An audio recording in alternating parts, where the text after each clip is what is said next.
2 minutes before the hour. Dating website Match.com is under fire, facing a $1.5 billion class action lawsuit after this Florida model discovered that her picture had been used at least 200 times without her consent in fake online profiles. What is the deal here? Who's responsible for monitoring these sites? Joining us right now to debate is attorney Lisa Giovanazzo and defense attorney and former prosecutor David Schwartz. Good to have you guys here. Morning. Lisa is for, you're against. Okay, let's talk about this lawsuit first of all. Why are you for it? Makes sense to you? Makes sense to me. I know they were sued in the past in state court. Not this time. Yes, but this time it's a different class. It's class action, and the class, the plaintiffs, including this model, none of them are members of the site. They were brought out of the public domain, their pictures were brought into a for-profit site, and Match.com is aware that they're making money off of these very attractive profiles that are fraudulent. So definitely there's a case here. Why not sue the people that used her photo though? People who are fraudulent. Well, the reason why they're not doing that is because Match.com has the deep pockets in this case. So those are the people that are liable, the people that fraudulently use this photo. If this lawsuit survives, it opens up a floodgates for every online company and business that they will have to go through, all these various aspects of policing their own website, which they shouldn't have to do. Here's the thing though, people go on these websites, many people go on these websites optimistic, thinking, okay, I'm looking at a person, okay, maybe, she's gained 10 pounds or she's gained 10 pounds. But essentially you're looking at the person that you're going to be essentially meeting. So doesn't Match.com sort of have a responsibility to make sure that you are not meeting up with somebody that is absolutely not that person? Sure. Or where is the responsibility? Yeah, they have a duty of reasonable care to their members, which obviously were the past lawsuits. But they also have a duty to provide accurate information.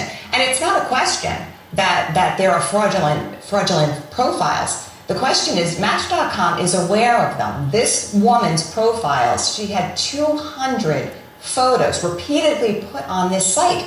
So don't they have an obligation to prevent such fraud? Somebody at Match.com knew that they know that repetitive profiles are created. They know fraudulent profiles are created. And the duty is to create a marketplace where people can meet each other. The duty is not to govern or not to police every single person that's on that website. Well, it doesn't have to be a duty to police every single one, but there certainly should be some form of monitoring, even on a vast scale, maybe a random monitoring of the internet sites that they're saying they know are coming from beyond the U.S., but they're claiming they're within inside the U.S. New software, that type of thing. Okay, well, we'll follow this. We'll definitely let you know what happens with the cases that heads to trial. All right, thank you.